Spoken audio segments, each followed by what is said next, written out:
Broken to Brave, episode 26, number 28, Called My Mom. Let me just start out by saying that this was by far the most challenging one to write.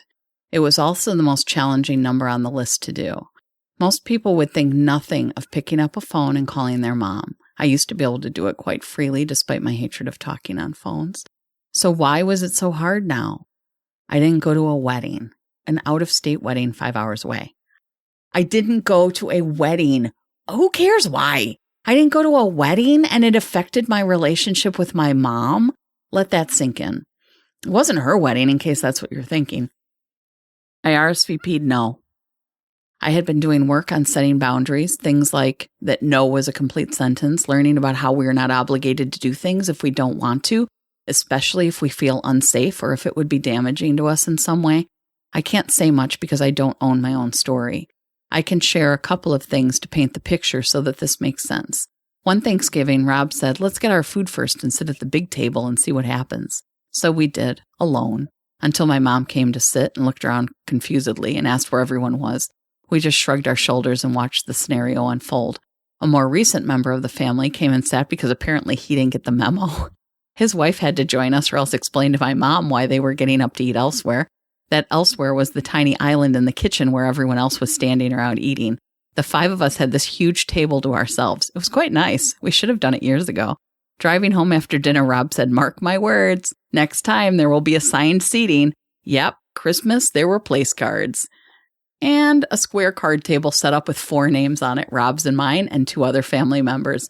I wanted so badly to ask if they watched Survivor because they were just shown that they're at the bottom of the alliance. Why would we go to an out-of-town wedding where we are unwelcome and unwanted? We'd have to stay overnight. It would be multiple events. There is no part of that I could survive. We said no. We could have listed other reasons, not the least of which was financial, but the reasons aren't important. We said no. It's our choice. Except apparently it wasn't. For months, my parents tried every tactic to get me to change my mind. I used my tools. I held my ground. I quoted the books I was reading and the class I was taking on boundaries. It didn't take. I caved and said we'd go, but only for the wedding ceremony. We would drive 5 hours for a 15-minute ceremony and then turn around and drive home for 5 more hours. I couldn't take the pressure, so this is what I agreed to. Then there was this incident with a family member who was in town. This person was going to drive my parents to their doctor appointments. Molly and I were going over to my parents' house, so this person called me and said that there was construction being done and that I would have to park further away than normal. No problem, whatever. Yeah, thanks. Thanks for letting me know. So far, so good. Then my mom calls later and says, we'll be gone. Just park in our spot. We won't be home until later and you'll be gone by then. No problem. Sounds good, right? So I'm sitting on my parents' couch, minding my own business when I get a call from this out-of-town person, and they say to me in a very angry, accusatory tone, get out here and move your car. Okay. I told you not to park there. Yeah, but then Mom called me and told me to. No, she didn't. Oh, yes, she did. I was freaking tired of the lifetime of gaslighting and just over it. But I remained calm and kept stating facts as this person yelled at me. Did I mention that both of my parents were in this person's car and silent the whole time? Well, they were. While I'm getting screamed at for something my mom told me to do. I repeated, Mom called me and told me that the plan had changed and that I should just park in their space. It's what I did. To which this person replied, you don't listen to her. You listen to me. Hell no. I'm a grown-ass adult. I couldn't believe what I was hearing. Not only the disrespect to me, but to our parents sitting right there. And then for them not to say anything to defend my mom or me? Nope. That was the last straw. I went to move the car still calmly, but shaking with anger. I moved the car and called Rob and told him what happened after I beat the hell out of the steering wheel and yelled my head off in rage. I was done. Really frickin' done. I went to my boundaries class after that, and my small group did an intervention. I replied back to the bride that we wouldn't be coming to the wedding after all. My mom sent me an email and ended it with, Dad and I still love you, but you make it hard. Wow. Have I been disrespectful? Have I been unkind? Have I not dropped everything to help over the years? I'm hard to love because I'm only lovable when I'm doing what you want? Saying no told me everything I needed to know. My father died less than a year later, and the wake and funeral solidified for me that this was not where I belonged. These were not my people. Sometimes we are born into a family but not meant to stay. I was not meant to stay, so I left. I knew as we buried him that I would be leaving them all there as well. I got in the car and drove away knowing there was no one to say goodbye to. So here I am 2 years later holding the phone trying to call my mom. I had stayed in contact with her, but it was sporadic and strained. I struggled with her alluding to the fact that she believed that my not going to the wedding is what killed him. He had cancer. It was a wedding. I am not owning that shit. So I'm holding the phone and I dial and panic and let it shut off before hitting send. I'm listening to a song by Martha Wainwright called Bloody Motherfucking Asshole on repeat for hours. I called and didn't hit send and watched it shut off at least 50 times. The song lyrics washed over me. Poetry has no place for a heart that's a whore. And I'm young and I'm strong, but I feel old and tired, overfired. And I've been poked and stoked. It's all smoke. There's no more fire, only desire for you, whoever you are. For you, whoever you are. You may say that my time here has been some sort of joke, that I've been messing around, some sort of incubating period for when I really come around. I'm cracking up, and you have no idea how it feels to be on your own, in your own home with the fucking phone, and the mother of gloom in your bedroom standing over your head with her hand in your head, with her hand in your head. I will not pretend. I will not put on a smile.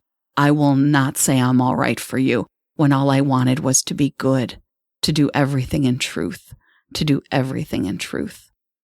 I knew that if I called, I wouldn't be able to go back to pretending. I would have to tell the truth. I have never been so scared in my life. I finally hit send. She told me she wanted Molly and I to come to her house and talk. I cried as I told her that I was scared to go back. I cried as I told her that I didn't know if I could do it. She sat silent. The last time I was there, my father laid there dead. I knew what the next item on my list was going to be. Episodes of Broken to Brave are released every Tuesday and Thursday. Thank you so much for listening and for joining me on this journey of healing and growth. If you want to go deeper into this story and hear it from a spouse's perspective, my husband and I have a Patreon-only show where we have an extended, behind-the-scenes discussion of every episode, which also posts twice a week. Here's a sample of our latest Patreon-only companion podcast. So, I'm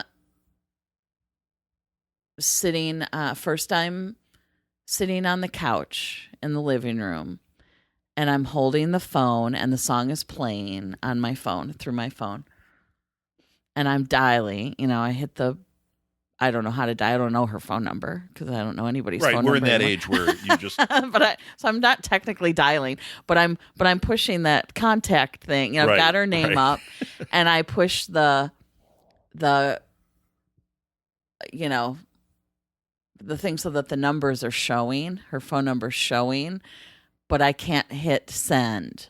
Right, I can't hit call yet. Right, and so I'm sitting there and I'm staring at it, and I'm just trying not to throw up, and I'm just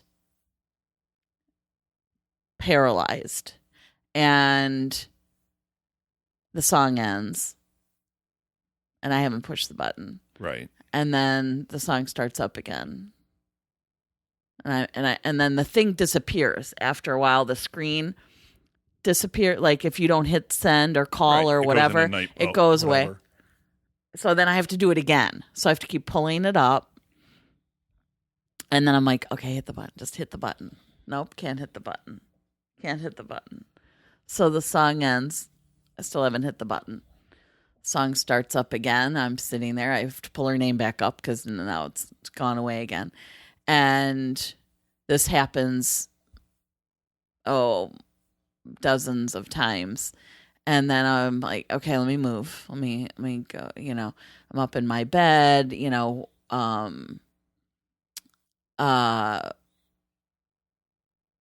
wherever, right? Yeah. And then still nothing, still not happening.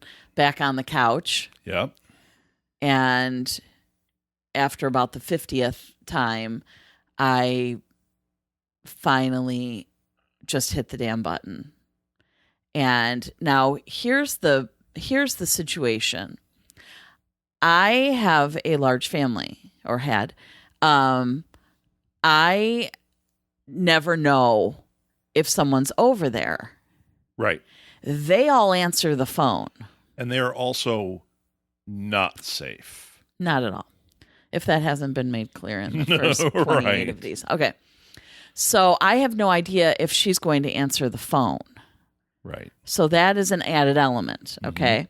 Granted, I could just hang up. And I knew that, like, well, just hang up if somebody else answers the phone if you want to. You know, you don't have to worry about it. You don't have to. Yeah, because on that end, it's not a cell phone that's going to have the phone number. There's no caller ID or anything. Yeah, there is. Over there? Uh-huh. Oh, okay. I didn't know that.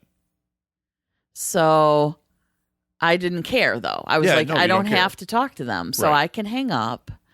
And I didn't, so then, so I pushed the button. And she answers, and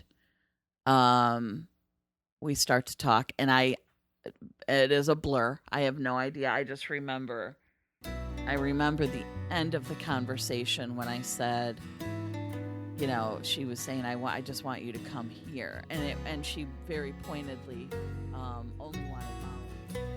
To hear the rest of this episode and get other exclusives, become a patron to Broken to Brave at patreon.com. You can also follow my blog at brokentobrave.com for even more insights and engaging content. Links are in the show notes. Broken to Brave is a production of Southgate Media Group, hosted and written by me, Martha Southgate. Thank you so much for listening. Now go do something brave.